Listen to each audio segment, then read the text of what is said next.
Joining Bob on stage now is the Honourable Wayne Easter. Mr. Easter is currently serving as the co-chair of the Canada-United States Interparliamentary Group. He is also chair of the Standing Committee on Finance for the Parliament of Canada. Thank you. Hey, thanks so much. Great to be here. Absolutely. Please take a seat. You entered politics 1993. That's when this deal was struck. I was much younger then. Yes. And had more hair. And I was just getting out of college. So is it a good time? Is this a good time to update it?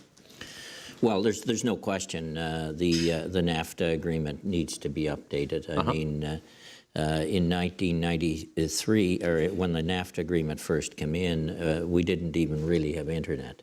So a lot of things have changed. Technology in business, technology on farms, the digital, new scientific improvements. So there's no question that needs to be updated, and it needs to be updated to, we certainly believe, on labor and environmental standards. So yes, there needs to be improvements made, but don't undermine the agreement. I believe somebody earlier said, do no harm. Build on the agreement. Don't undermine the agreement. What do you see as the top 3 or 4 thorniest issues? Well, you'd have to talk to the negotiators on them, but certainly autos is a big one. Dairy, which was mentioned earlier, is a problem from the United States side, and we can talk about that. I'm a former dairy farmer, I think the new things that need to be done, scientific and digital. What are we talked earlier about the politics of trade in general in the United States. What is the feeling in Canada as far as trade? Is there similarities or big differences? There's similarities. Okay. There's no question there's similarities. There's a number of people, workers in certain industries, that feel they've been hurt by trade agreements. That's the reality. But I think you really have to dig down into the facts. You can blame trade for many things, but trade may not be your problem. Maybe it's the problem between the power of the corporate sector versus the power of the workers. That may be part of the problem. But look, we're 24 years into an agreement. A lot's happened. It'd be one thing if you were starting to negotiate a new free trade agreement. But you're 24 years into an agreement. So supply chains have been established, efficiencies have been set up. In the North American industry, business have set up their investments based on the rules that exist. I mean, take 18% of a product made in Mexico, 50% in the United States, 25% in Canada, and the rest from elsewhere. There's efficiencies along that whole chain. And if you start to break that up, it'll cost you jobs in all 3 countries. So it's not simple. And you had to start from where you were. And I believe, in terms of some of the discussions on the trade agreement, there's a little too much navel gazing, and not enough looking at how do we, as a North American continent, how do we compete against the rest of the world? We're not isolated onto ourselves. How do we set up the trading system and set up our trade bloc that we do compete against China, against Europe, and against the rest of the world, and create prosperity and jobs in our own region? That's what we ought to be thinking about. And so I think sometimes the focus is wrong on this. I mean, you go to Buy American, look, take the proposed 25% steel tariffs. I have a steel manufacturer in my riding that does a lot of buildings in the Boston, New York market. The steel is put into something like Lego blocks that they shape and put into a system to build buildings in New York and Boston. That steel's American steel. They buy American steel. So both countries benefit from that. Your country benefits that they sell us the steel initially. You benefit from efficiencies in terms of the construction of the building, in terms of it being perhaps a cheaper product in the end than others. And so everyone benefits. And you've got to look at the whole picture, not at pieces in isolation. Looking at this administration, President Trump made a lot of trade promises on the campaign trail. You mentioned the tariff issue, and that led to the resignation of Gary Cohn. And so you have now more players that don't share Gary Cohn's philosophy. Where do you think this administration is? Do you think that they understand the benefits of it, or do you think that, well, we're still working on that? I think that's a question that only the administration can answer. I mean, look, we're a group of us are down here with the Canada U.S. IPG. We're meeting with a number of senators and congressional representatives over yesterday and the next 2 days. And I really feel at that level there's a lot of support for the trade agreement. There's always things that need to be tweaked. There's something you can complain about. We can too. But in general, there's pretty good support for the agreement among the people that we're meeting with, and we can show what do you do with your best customer and your best friend? Do you try and tear their economy down? I don't think that's a good idea. I think with your best customer and your best friend, we're together in NORAD, we're together in NATO. We've got the longest undefended border in the world. 400,000 people cross that border every day. They work in both countries, 9 million jobs. We believe between the Canada and the U.S. side of the trade, 6 million between the U.S. and the Mexican side of the trade between the two countries. And I come back to my main point. We need to build on the agreement, not undermine it, and we need to give investors security. This idea of a 5-year, you talked about it earlier as well, this idea of a 5-year sunset clause is absolutely crazy. I'll call it as it is. It's a stupid idea. Because how can investors invest for the long term? I mean, even if you're building a pipeline, how can you invest for the long term when you don't know what's going to happen in 5 years? Are you optimistic that a deal will be struck in the short term and or the long term? It's going to be struck by tomorrow, isn't it? Yeah, exactly. Look, I'm optimistic that calmer heads will prevail. That this agreement is too important to the United States, to Canada, and to Mexico to let it fall apart. And when it's completed is certainly up in the air. But I think anybody who is looking at the facts, looking at where we've been and where we want to go as a region, has to say we have to conclude agreement in a positive way that builds on where we're at now. And if no deal is struck, keep the one in place. Keep the one in place, but with improvements, really. I mean, there has been a lot change in 24 years, and I think we have to recognize that. And you're looking at, as you look going down the road over the next 10, 12 years, I mean, artificial intelligence is going to be one of the bigger issues. Blockchain technology is going to be one of the bigger issues. All that has to be taken into, I think, consideration to protect our country's and our citizens' interests in the future. So it has to be looked at and it has to be updated. As far as approval, Mexico has an upcoming election. We do. What are the politics in Canada that if there's a deal that gets bipartisan support and everyone signs off on it, that will it be easy for it to go through? Look, trade agreements are never easy to go through. I mean, it was not easy when NAFTA was first negotiated. It first started as Canada-US and then expanded to NAFTA.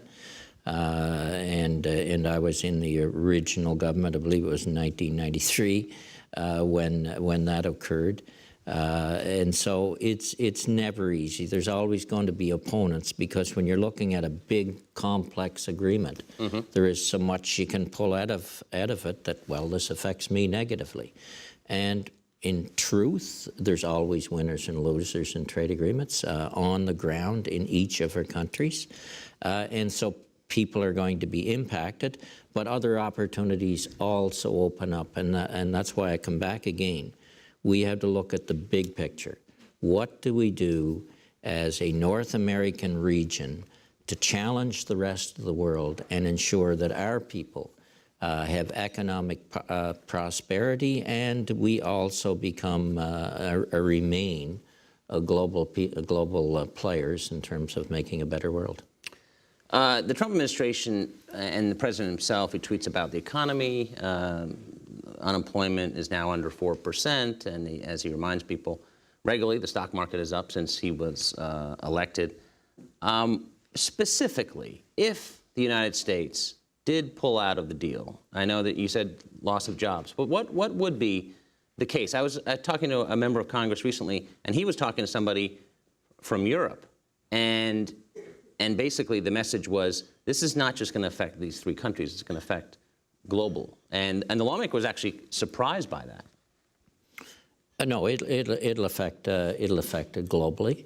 And look, anybody who understands history, and maybe we need to look at a little history now and again, protectionism and trade wars are not what our country needs. Because look, nobody wins from a trade war.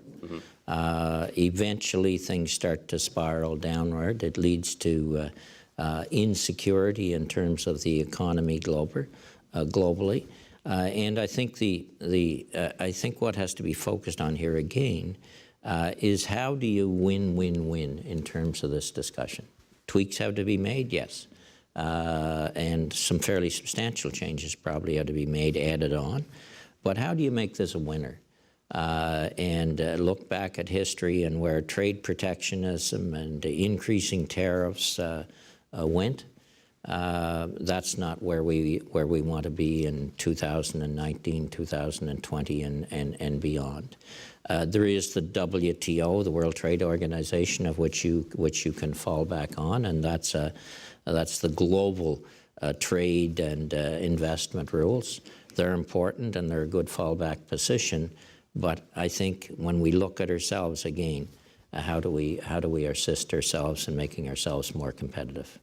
President Trump coined the phrase "America First," and that attracted some criticism. But then again, Canada looks out for Canada, and Mexico looks out for Mexico. But does that mantra hurt these negotiations? Because it does allude to protectionism. It does. But look, those are statements that are made in the political arena. And I look at, if you're looking at the absolute in America first, that means everybody else has to be second. How can we be equal, or how can we be together on this? I understand, I think we all understand here that if you're President of the United States, you're expected to look after your citizens, your business, your economy, the same for the Prime Minister of Canada. And that's what is expected of those leaders. But how do you do that? I think the key question at the end of the day, you don't necessarily have to defeat everybody else or undermine everybody else to be first. You can move up the economy together. I mean, if you look at in the agricultural industry, agriculture trade in the United States since the agreement came into place has quadrupled. And the agriculture sector in this in the U.S. I know a lot of those players because, as I said earlier, I was a farmer, and I still stay in touch with many of the farm leadership in the United States. They're extremely worried. they're extremely worried because one of the first industries that would face tariffs if this thing went astray is the agricultural industry. You in the United States right now, you're talking about trying to get through the Congress, the United States Farm Bill. Yep. And the discussions on that farm bill are farmers are hurting. They are hurting. Your dairy industry is in trouble. Your grain industry is in trouble. Tearing up this trade agreement is not going to help either. Undermining this trade agreement is going to hurt your agriculture sector further. And I will come back to dairy because I heard the discussion earlier. Your dairy industry problem in the United States is not Canada. Your dairy industry problem is yourselves in the United States. You're producing too much product. We have a system in Canada that's not subsidized, that manages production to meet demand. We're proud of it. We think it should be one of the models for the world in terms of sensitive commodities like dairy. And that system, because there is some assurance of fair incomes for producers and fair prices for consumers, it creates security in the industry that we enhance our industry further through better genetics, better security in terms of breeding better livestock and more milk production. We see it as a model, and we're going to stand by that model. And the United States, I think, has to look inward at itself. What's wrong with their system? They're producing too much milk, and maybe there's too many powerful processors and not enough balance at the production sector. You say you met with members yesterday, and you'll continue the rest of the week. We've talked to a fair amount of lawmakers who express, and members of the president's team, his party, express frustration on trade. Without divulging anything privately, but you could divulge if you wanted to. Do you get that kind of message as well? Yes, there's frustration there, but there's a number of politicians in the room. I can't think of many days that there's not some frustration in politics. There's always something to be frustrated about, or something for somebody to burn your ear on. But the objective in politics is to find a solution without making things worse. In Washington, it's very difficult to move big, sweeping legislation. We did see it with the tax bill. We did see it with Obamacare and the Obama administration, but that's with Democratic majorities, Democratic president, and same thing with the tax cuts in Republican Congress and president. So there has been talk of a more narrow deal, skinny deal maybe on autos. Is that maybe a way to go, that this can't be done in one big swooping motion? I think that'd be a huge step backwards. Is the political arena in Washington, D.C. and at the White House today saying they couldn't do what George Bush as president could do? Is that what they're admitting to? I think they should be looking at how can we go further, how can we make it better, let's not step backwards and narrow the focus. I'm certain if President Bush and Prime Minister Mulroney, in terms of the original Canada-U.S. trade deal, if they could do it, there's no reason why we can't with President Trump and the President of Mexico and Prime Minister of Canada do a better deal today. Do a deal that's adapted to 2018 and beyond. Prime Minister Trudeau always has this statement that some of us do get a little tired of, admit, but he always says, better is always possible. So on this, better is always possible. So you are optimistic that this will get done? I'm hopeful. Okay. This will get done. Optimistic. Look, you have to be optimistic, and I think if it doesn't happen by tomorrow, it's like having been involved somewhat in the labor unions as well. The negotiations always come down to the wire. They really do. And sometimes they go beyond in order to in order to get the deal done. And maybe that's where we are. And do you think in those negotiations that, I mean, you have a lot of smart people in these talks, that they know this is only step one, that it has to be ratified by the three countries, that they're going to craft a deal that can get across that finish line? Because why have a deal if it can't get approved? That's true.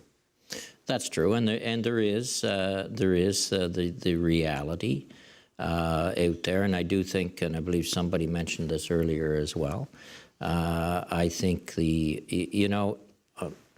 on the ground in your own city, in your own manufacturing plant, you may not even realize at that level that the job that you're occupied in, the efficiencies created there, is because of the supply chains as a result of the NAFTA arrangement. And so I think it's important. I know the United States Chamber of Commerce and others, they're now out there talking in communities, talking about NAFTA, what it means for jobs on the ground, and explaining the facts. Mm-hmm. And I really think that's what has to be done. I guess the movement or the pressure to finalize this deal has to come from the bottom as well, because there's a lot of fiction around trade, and we have to get to the reality, the facts, what it means. As I said, there are really 14 million jobs as a result of the agreement that are directly related to NAFTA in the United States. And those economic efficiencies and putting us against the rest of the world. Auto industry is one of the big sticking points, I know, but I'll tell you, if you break some of those supply chains, you're not going to be able to compete with the Koreas and Japans. We need what we have and build on it. So down the stretch, the business community is going to be key. You mentioned a lot of fiction out there in combating that. I think the business community is key. I think the political process has to, the political players also have to call it as they see it and say the facts as they see them, so that you are dealing with the, I guess, the real facts as related to trade. That's all the time we have. Please thank Mr. Easter. I'll hand it back to Katie. So much. Thank you. Hey.